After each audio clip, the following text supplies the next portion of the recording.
పెట్టుకోకండి. మొత్తం అన్నీ మిక్స్ చేయాలి.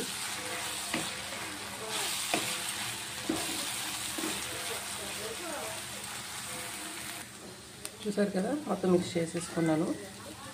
ఇప్పుడు ఇందులోనే ఫైనల్గా కొంచెం కొత్తిమీర యాడ్ చేస్తాను. మీకు ఇంట్రెస్ట్ ఉంటే నెయ్యి కూడా యాడ్ చేసుకోవచ్చు,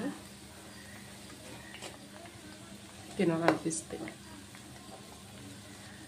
అంతే. ఇప్పుడు మనం సర్వింగ్ బౌల్లో తీసేసుకుందాం. చూసారు కదా, తయారైపోయింది ఉగ్గాని. చూడండి ఎంత టేస్టీగా ఉంటుందో. మీరు కూడా ట్రై చేయండి ఒకసారి. చాలా అంటే చాలా బాగుంటుంది. ఈ వీడియో నచ్చినట్టయితే లైక్ చేయండి, షేర్ చేయండి, సబ్స్క్రైబ్ చేయడం మాత్రం మర్చిపోకండి. ఏమైనా డౌట్స్ ఉంటే కింద కామెంట్ చేయండి.